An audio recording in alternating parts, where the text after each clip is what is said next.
শুভ সকাল বন্ধুরা। এখন বাজে ঘড়িতে 6:30 মতন। আর এখন থেকে তোমাদেরকে সাথে নিয়ে আমি ব্লগটা শুরু করলাম। আশা করি যে যেখান থেকে আমার ব্লগটা দেখছো বা দেখো তাদের সকলেরই খুব ভালো লাগবে। ঘুম থেকে উঠে কিন্তু আগেই চলে এলাম বাসনের ঝুড়ি নিয়ে। আসলে বাসনগুলো কালকে রাত্রে মেজে রেখে দিয়েছিলাম, তারপরে আর এইখানে রাখা হয়নি।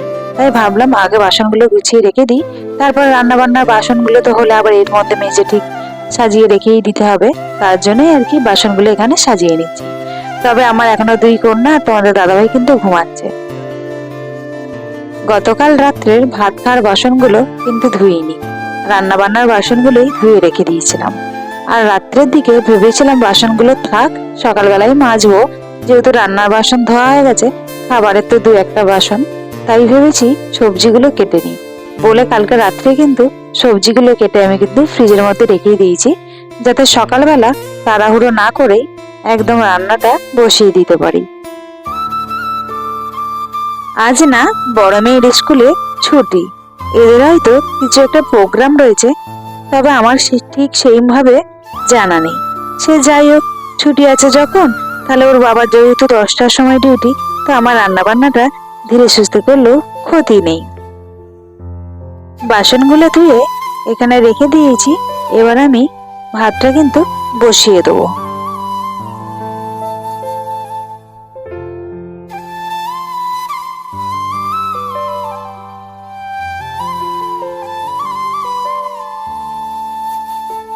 কালকের রাত্রে অনেকটা ভাত বেশি হয়েছিল, তাই ওই ভাতটাকে এই গামলাটার মধ্যে ঢেলে রেখে দিলাম।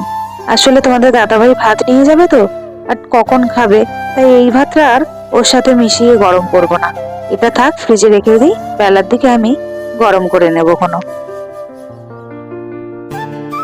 এখন বাজে বেলা 10টা মতন, আর তোমাদের দাদাভাই কিন্তু ডিউটি চলে গেছে।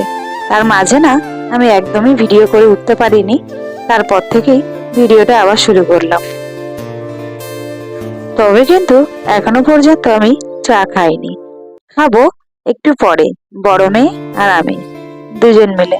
তার জন্যই আসলে কি বলতো, 2 মেয়েরই না ভীষণ পরিমাণে সর্দি হয়েছে। জানি না কিভাবে সর্দিটা হলো, আমার তো মনে হয় প্রচন্ড পরিমাণে গরম, যেহেতু হয়তো রাত্রের দিকে ঘাম টাম বসেই হতে পারে। আসলে রাত্রের দিকে তো মশারিটা 1-2 দিন ফাটানো হচ্ছে, হয়তো এইসব কোনো কারণেই হতে পারে। দুজনেই তো সিজারে, আর সিজারের বাচ্চাদের নাকি একটু বেশি গরম হয়। আজকে সকালে ব্রেকফাস্টে করব গরম গরম পেঁয়াজি আর মুড়ি, তার সাথে থাকবে আমার পছন্দের চা। তার জন্য এখানে 2টো মতন পেঁয়াজ কুচিয়ে নিয়েছি, ভাবলাম একটু গরম গরম পেঁয়াজি বানাই। গত পরশু দিনকে একটু ময়দা মাখানো আজও ফ্রিজে ছিল, তাই ভাবলাম তোমাদের দাদাভাইকে সকালবেলা চটপট করে 2টো পরোটা বানিয়ে দিই।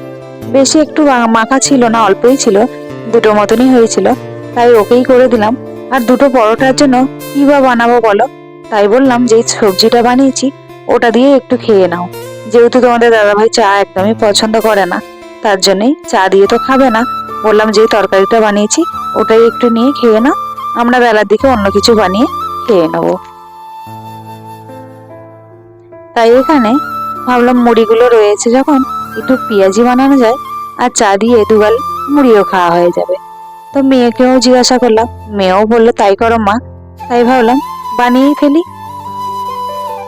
তোমাদের দাদাভাইকে কিন্তু অনেক সকালবেলায় দুধের প্যাকেট আনা করিয়েছিলাম, বললাম যে মেয়ে দুজনের বড্ড সর্দি হয়েছে, যাও একটু দুধ নিয়ে আসো, আর ওদেরকে একটু গরম গরম দুধ দিই। বড় মেয়েটা বলছিল যে ওর একটু আবার গলা ব্যথাও করছিল, তাই ভাবলাম ওকে একটু আমার সাথে আদা দিয়ে চাও একটু দেবো, যাতে খেলে ওর গলা ব্যথাটা একটু কম হয়। বোন আর দিদি ভাই দুজন মিলে কিন্তু এখন খেলাধুলা করছে, তারই মাঝে কিন্তু আমি এখানে পেঁয়াজিটা ভেজে নিচ্ছি। বললাম যে তোরা দুজনে একটু খেলাধুলা কর, আর আমি এখানে পেঁয়াজিটা ভেজে নিয়ে চাটা করে নিয়ে আসছি। এরই মাঝে কিন্তু ছোট মেয়ের ডিম সেদ্ধটাও আমি করে রেখে দিয়েছি। আসলে করা থাকলো, তাহলে রান্না বান্না এদিকে পুরো কাজটাই মিটে থাকলো, তারপরে শুধু বাকি রইলো ছোট মেয়ের খিচুড়িটা। তো ওটা বানিয়ে নেবো, বানিয়ে ওকে বেলার দিকে একেবারে খাওয়াবো। যার কারণে ডিম সেদ্ধটা আমি করেই একবার রেখে দিলাম। ছোট মেয়ের না সর্দি হওয়ার জন্য একদম ঘ্যান ঘ্যান করছে, আর খাবার দাবার তো খেতেই চাইছে না। বড় মেয়েরও তবে কিন্তু মুখে কোনো ভালো লাগছে না খাবার দাবার। একটু মুড়িটা মাখিয়ে দিয়ে এলাম, আর দেখো মুখটা দেখেই বুঝতে পারবে যে মুখটা যেন একটু শুকনো শুকনো লাগছে। আর এইদিকে দিদিভাইয়ের হাতে থালা, আর বোনের হাতে কিছু থাকবে না, তা তো হবেই না। তাই ওকেও একটা টিফিনের মধ্যে পেঁয়াজি দিলাম। খাক বা নষ্ট করুক, তবে একটু একটু সব জিনিসটাই আমি ওর হাতে দেওয়ার চেষ্টা করি। বেলা গড়িয়ে কিন্তু একেবারে চলে এসছে দুপুরে। তাই ভাবলাম মেয়ের খাবারটা রেডি করে মেয়েকে তুলে নিই, নাহলে কিন্তু ও যদি ঘুমিয়ে থাকে আর দুপুরবেলা কাউকে একটু শুতেও দেবে না, আর আমাকে আর ওর দিদিভাইকে প্রচন্ড পরিমাণে জ্বালাবে। কাল রাত্রে তোমাদের দাদাভাই কাজ থেকে আসার সময় আঙুর নিয়ে এসেছিল। যেহেতু আঙুরটা আমরা সারা বছর পাই না, সিজনেই পাই, তাই আর আঙুর খেতে কিন্তু আমরা সকলেই ভীষণ ভালোবাসি। আমি, আমার বড় মেয়ে, আরো ভালোবাসে কে বলতো, আমার শাশুড়ি মা। আমাদের মা ভীষণ আঙুর খেতে ভালোবাসে, তবে এখানে নেই, দেশে হয়তো উনি ওনার মতন আনছেন। যাই হোক, মা থাকলে হয়তো ভালোই লাগতো। তবে নিজের পছন্দের মানুষগুলো যখন এরকম পছন্দের জিনিসগুলো আমাদের সামনে থাকে, তখন কিন্তু সেই মানুষগুলোর কথা ভীষণ পরিমাণে মনে পড়ে, আর মনে হয় এই সময়টা পাশে থাকলে হয়তো বেশ ভালো লাগতো। দেখো, বড় মেয়েকে এখানে খাবার দিয়ে দিলাম, কারণ বেলাটা অনেকটাই হয়ে এসেছে। এখানে রান্না করেছিলাম মাছের ঝাল, আলুর চোখা, এঁচড়ের তরকারি। আজকের মেনুতে এটাই ছিল। বড় মেয়ের ভাতটা বেড়েই কিন্তু রেখেছি, এখনো ওকে খাওয়াইনি। ভাবলাম তার আগে দুটো জলের বোতল একটু ভরে ফ্রিজের মধ্যে রেখে দিই। ফ্রিজ খুলে দিলাম, ফ্রিজের মধ্যে একটাও জলের বোতল নেই। আর যখন প্রচন্ড পরিমাণে জল তেষ্টা পাই আর ফ্রিজের জলটা না থাকে না, তখন মনে হয় যে দূর, একটু যদি ঠান্ডা জল পেতাম বেশ ভালো হতো। যাই হোক, আজকের ভিডিওটা এই পর্যন্ত। যদি আমার ভিডিও তোমাদের ভালো লাগে, তবে প্লিজ চ্যানেলটিকে সাবস্ক্রাইব করে আমার পাশে থেকো। আর হ্যাঁ, আমার সকল বন্ধুদেরকে জানাই সবাই ভালো থেকো, সুস্থ থেকো। দেখা হবে কিন্তু পরবর্তী একটা ব্লগে।